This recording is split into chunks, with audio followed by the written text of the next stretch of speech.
So, Dragon Quest, am I right?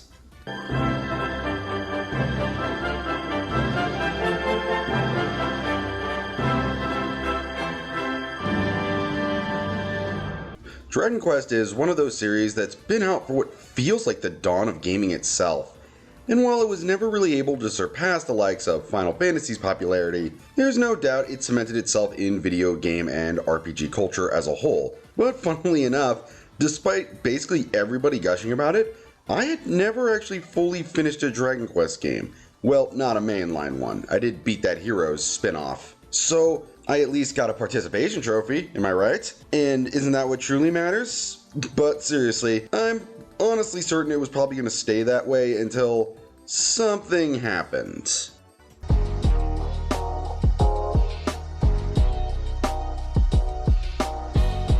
Dragon Quest XI ended up being added to the PS Plus library, so I decided to give it a try. Fun fact, the entire stream of it is still on my channel if you're interested. But anyways, let's get into my review of Dragon Quest XI.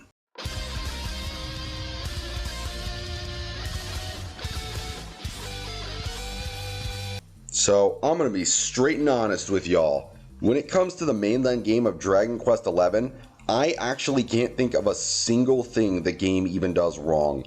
Everything about the mainline story is just perfect, plain and simple. The graphical style of 11 is a fantastic example of how art style can completely and totally surpass realism in every way possible. There wasn't a single second while I was playing 11 where I could even think if anything looked less than good. From the open fields, to the towns you visit, to all of the dungeons, everything looks amazing and without a doubt is going to be remembered as timeless. Another thing this game did masterfully was its combat. It kept the turn-based combat shenanigans used in several of their other titles, but improved upon it in many ways. For one, there was the introduction of the Pep Powers, special power boosts that, when obtained, gave the pepped up ally a power boost and access to Pep Powers, special moves that could be game changers in battle. These Pep Powers could be learned by leveling up the skill tree or by unlocking new party members to use them in conjunction with other party members. And these Pep Powers came in a lot of different styles. You could do continuous damage with certain abilities, heal the entire party, and even increase the EXP you got from battles.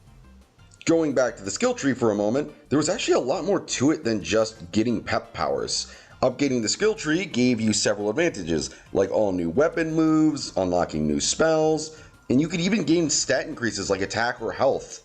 Hell, there are points where unlocking something on the skill tree could sometimes unlock you free skill points. So it was always exciting to just be unlocking one ability and out of nowhere, you could now gain the points to unlock another. It made every single unlock in the game a lot of fun. Another great gameplay mechanic was the fact you could swap out party members mid-battle, which can in turn lead to some crazy tactics, like having one character out in the field to cast buffs, and then that buffer is low, you can swap in another character to give your team more attack power.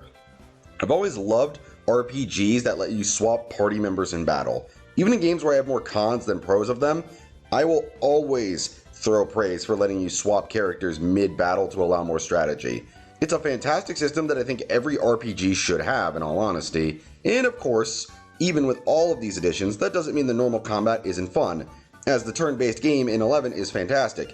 It's fluid, has night-losing animations, and it's very fast and responsive. The game is a fantastic example of turn-based combat working incredibly well in the modern age.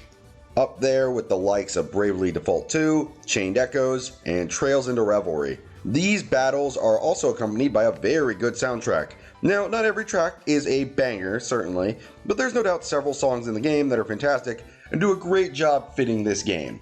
And when the worst complaint I can give the game is that some OSTs are kind of forgettable, you know you made something special. Now, with combat tackled, how is the game's story? Well, it's decent. Yeah, I'm gonna be totally honest. The story is pretty basic. It's beat the bad guy and save the world, which I don't really think is a bad thing in all honesty, mainly in due to how good the characters are in this game. While the MC is a silent protag, every other character in your team is fantastic. Each of them have arcs and moments that endear them to you in every single way. I'd say my favorite characters of the teams were Serena, Rob, and of course the best boy Sylvando. I don't want to drop a whole lot of spoilers here, mainly because we're going to have to do that in the con section, But I'd say some of the best arcs are Sylvando doing what he can to bring happiness back to the world, Serena getting over the loss of her sister, and most of all, Rob getting trapped in an illusion and seeing the happy life he could have lived if the main villain Mordegon hadn't ruined everything. That one actually almost made me cry, if I'm honest. Yeah, so even if the story wasn't amazing per se, the characters really made up for it. And lastly, we have the Tinkington missions, a series of side challenges that offer both an extra set of fights and kind of felt like a love letter to longtime fans of the franchise with all the references to older Dragon Quest games. These probably would have hit me more if I was a longtime fan, but even if I wasn't, I enjoyed the extra battles and unique concept of them. So yeah, that's the pros of this game. The main story does pretty much every single thing right. It's basically flawless. So why is there time left on this video? Well, how about I get into that?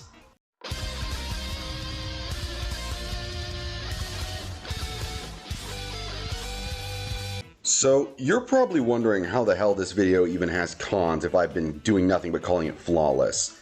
Well, if you've noticed, I've made sure to mention that the main game is flawless, but I've said absolutely nothing about the post game.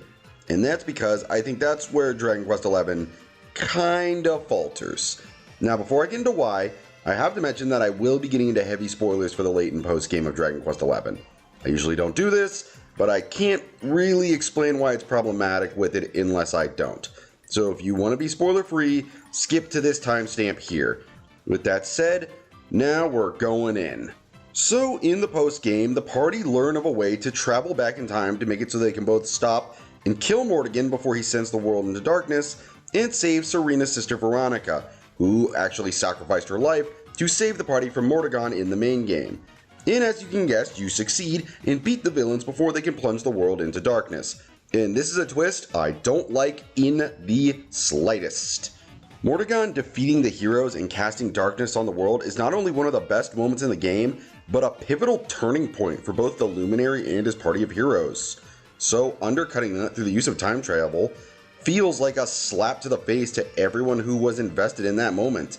Alongside this is the Veronica problem, or more specifically, how saving Veronica severely damages Serena's development.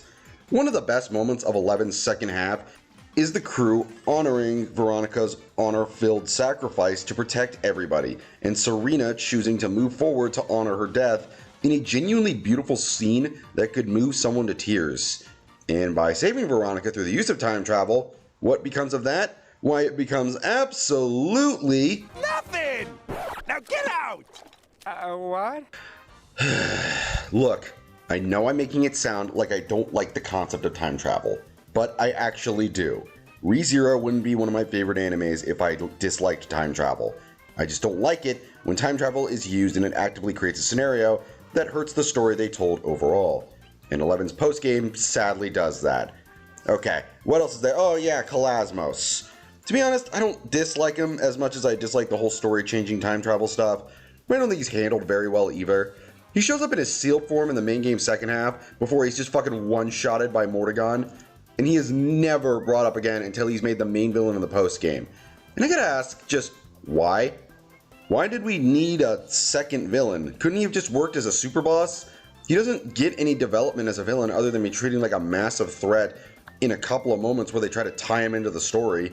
He doesn't have anything on his own. He just kind of feels tacked on. You know what? He kind of reminds me of Darkrai from Pokemon Mystery Dungeon, yeah, the ones on the DS, where instead of just making him an optional dungeon or a secret boss fight, they tie him to this story in the post game in frankly unnecessary ways. It's always kind of frustrated me when a game tries to put their post-game villain and say, oh no, he was secretly all important, and he had all these important things in the story, he was tied all the whole time. It just ends up doing nothing for me and hurting the story as a result. Thankfully, because it's the post-game, you can just forget it happens if you want to. But if you're like me and you want to tackle the whole game in its entirety, be ready for that and how you're probably going to wonder why on fucking earth was this added. Now, even though I've went on this tirade, I want to state that I still definitely loved this game. The main game is as close to perfect as you can fucking get. I just can't ignore how much the post game irks me as a whole. But even then, I would without a doubt recommend this game to any fan of RPGs, or even those who want a good game just to play in general. My final rating for this game is a very solid 8.5 out of 10. Thank you all so much for watching. If you like this and want to join me for some more RPG tomfoolery, do me a favor and give the vid a like and sub to the channel. I hope you all have a wonderful day, and I'll see you next time.